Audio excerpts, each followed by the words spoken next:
Do you have the guts to speak your truth? Or are you simply silencing yourself to stay comfortably in the comfort zone of your tribe? Hi, I'm Anne-Margaret with this week's Sacred Sunday message to raise the vibration of your body, mind, and spirit.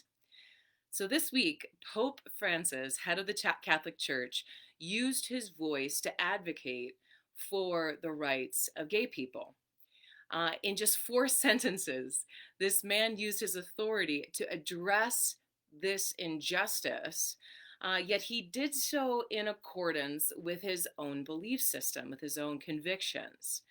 He said homosexual people have the right to be in a family. They are children of God. You can't kick someone out of a family, nor make their life miserable for this. What we have to have is a civil union law. That way they are legally covered. This was groundbreaking because although uh, there are points of dissension with the way that this was phrased on both sides, this was groundbreaking. Most major religions believe that marriage is between a woman and a man. And before I go any further down this rabbit hole, I'll say what Pope Francis did this week was show us an example of how to speak our truth, because that's very critical to speak our truth, and stand for the sovereignty of every woman, man, and child. And I was so excited to see this, and because over 2 million people just in the United States every single year get married. And thousands and thousands and thousands of these marriages, these unions are performed in front of a legal judge, affording them legal rights that they would not have without that legal union. And these rights include like tax rights, medical rights, governmental rights, tax or estate and death, death rights, and also housing. There's so many rights that even just this one legal union affords couples. And the point of dissension is this and so we're what the fear is of so many people who are gay is that they will not have those rights afforded to them in the event that their spouse or their loved one, their partner, is in the hospital or in death, or estate rights or tax rights or housing rights, that they'll even be able to live together.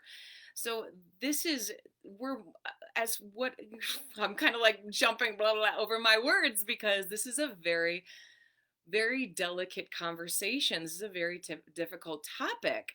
But this is what we need to start speaking out about, guys, difficult topics, because in just this one quote and this outspoken man, head of the Catholic Church, we're able to see the difference between completely taking away the rights of gay people and also being able to find some sort of common ground where religious rights are not taken away either. The point of dissension here for religious practices or religious convictions is that marriage is believed to be between a woman and a man. Yet to deny the rights that come with unions is very much of concern. So each one of us has a voice, a unique gift to the world, if we have the guts to use it. And we saw Pope Francis use it this week. But immediately both sides are like, well, this is not, let's not take this out of context, because he didn't say marriage should be afforded, because under his belief system, that's between a woman and a man. Okay, the Pope, we are all entitled to our belief system.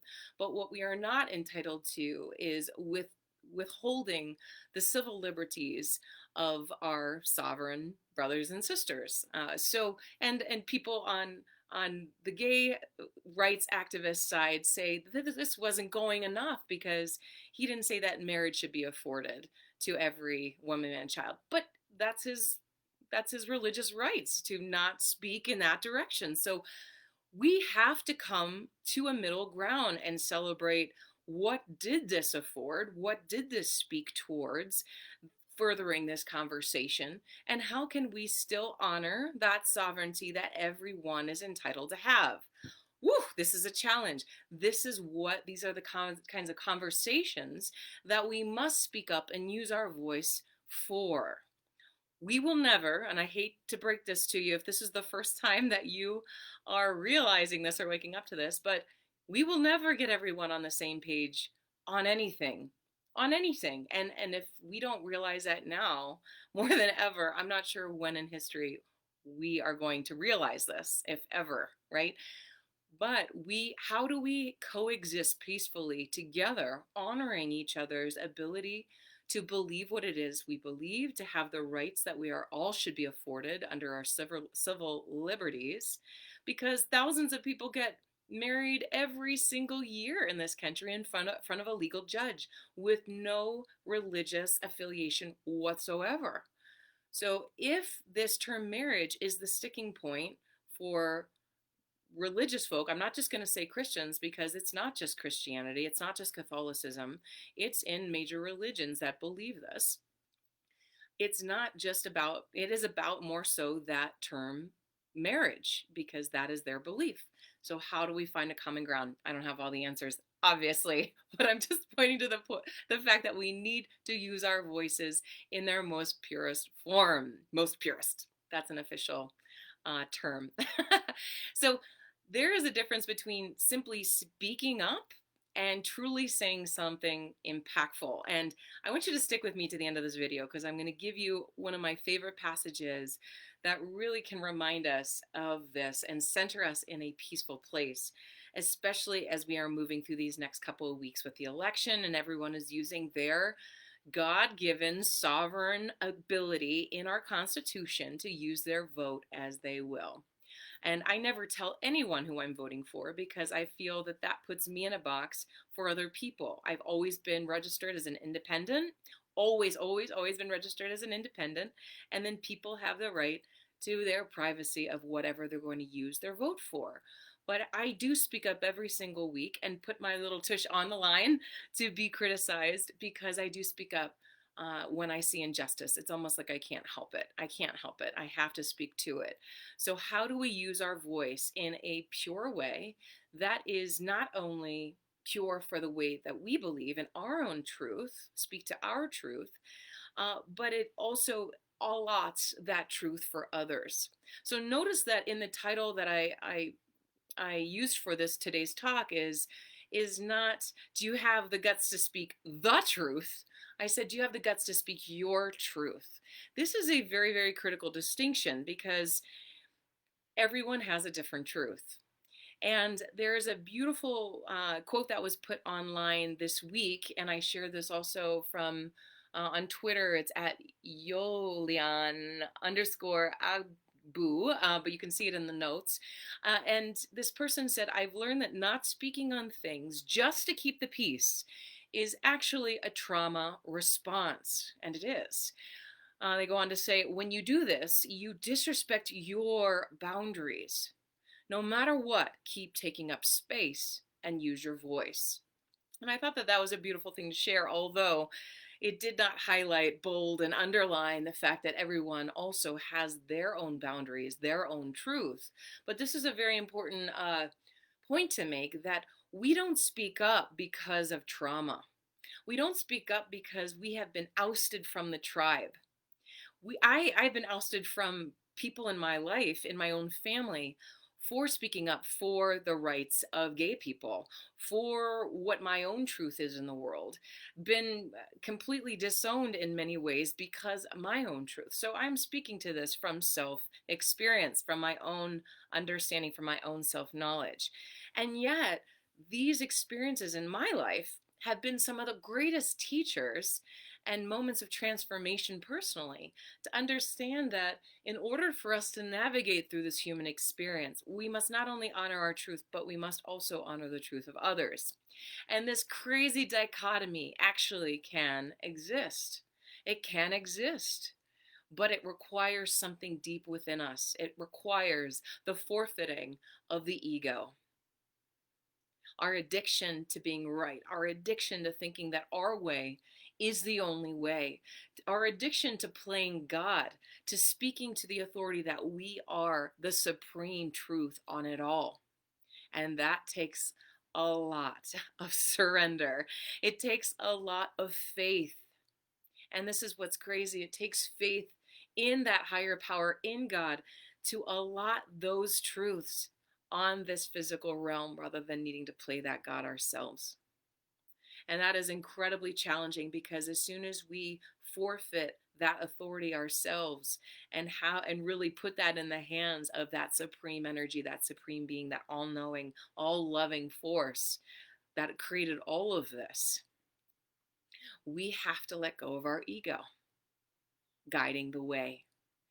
And no one, in my opinion, no one has put this more beautifully than the Lebanese prophet. Well, he is a prophet, and to me, I believe that he was a prophet on this earth. But the Lebanese poet Khalil Gibran, in his book, The Prophet. You all have heard me speak about this book many, many times. I have read this passage not hundreds, but at least 1,000 times. And it is the passage on self-knowledge. I've put links to that in our notes for today, as well as the essential oils for speaking your truth and having the courage to speak your truth. Because we can speak our truth and still be loving. We can speak our truth and still honor the sovereignty of every woman, man, and child. We can speak our truth and have our legs be quivering with fear, but yet still have the courage to say it. So in his passage on self-knowledge, Khalil Gibran writes, for self, and he talks about self-knowledge, for self is a sea, boundless and measureless.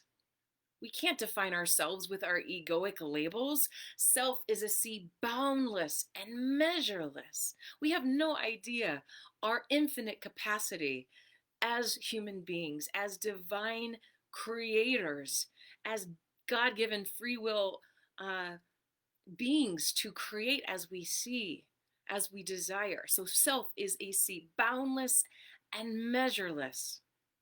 And then he says, say not, I have found the truth.